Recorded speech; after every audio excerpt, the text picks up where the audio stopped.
What is up everyone? This is Marches.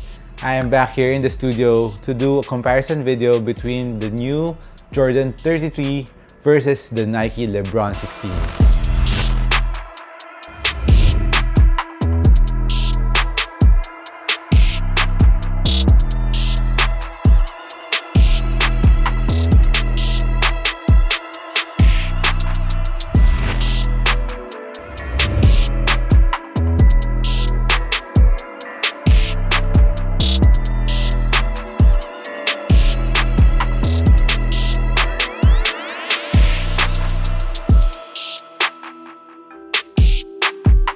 Both shoes are two of the top shoes right now that are out in the market. Both are SIG shoes, around 9,800 pesos. But before we do the comparison video, I would just like to remind you guys that the raffle is still on. I'll put a link in the description down below. And if you like to shop some very fresh sneakers, I am selling some from my collection, both basketball and lifestyle, at very good prices. Bili na kayo so I can review more shoes for you. Sulit sila. I mean, it's very fresh. I did reviews on them lang. Mostly, I use them on wooden floors. The traction is still fresh, the uppers. Hopefully, you can grab them. And also, shout out to my viewers. Thank you for watching my videos. Especially to Estudiante Life Vlogs, Mark Andre San Fernando, and Kirby Reyes.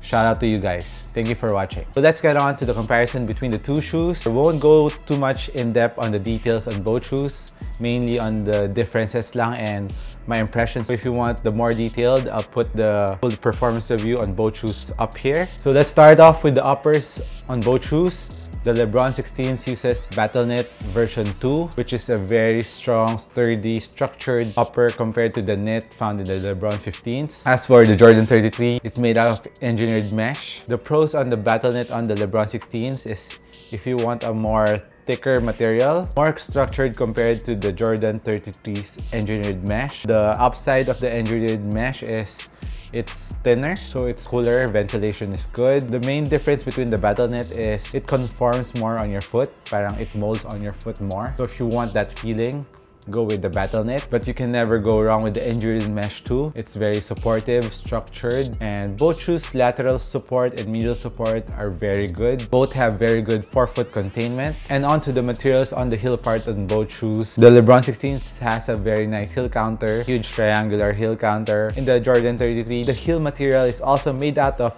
engineered mesh, but it's more fused. So it's more structured. I think it's a tie on the support on the heel. The heel containment on both shoes is nice. Have very nice Achilles pillows. So heel lockdown, containment, and support on both shoes is very good. So it's a tie. Just depends on your preference on what you feel like. If you want the BattleKnit or the engineered mesh, can never go wrong with both. I suggest you try both shoes in store and see what you like. One major difference found on both shoes is the lacing system. As you know, the Jordan 33 uses the all-new fast fit lacing system, and as for the LeBron 16s, it uses a very traditional lacing system with a thong. If you want it to be more traditional, LeBron 16 is for you. But if you want a trippy feeling, a whole new lacing system, if you want to try a new setup, I recommend you to try the fast fit system found in the Jordan 33. It's a whole new lacing feeling. But what's nice about the traditional lacing system is, for example, if you want to tighten up just near the forefoot area, you can adjust it, or just in the midfoot and you can loosen the forefoot. That's the advantage on the traditional lacing system. Because on the fast fit system, when you pull it, the tension on the shoe is very uniform. It's very balanced. So you cannot loosen up the forefoot if you want to. All of it will be tightened. So you cannot customize your lacing system that much. And moving on to the insole on both shoes, both have a very nice comfy insole. As you know, the LeBron 16 is famous for its cushion, made up of Max Zoom Air units. This wrap around in the Phylon material. I think they call it the injected Phylon. That's the new kind of Phylon that they're using on the LeBron 16s.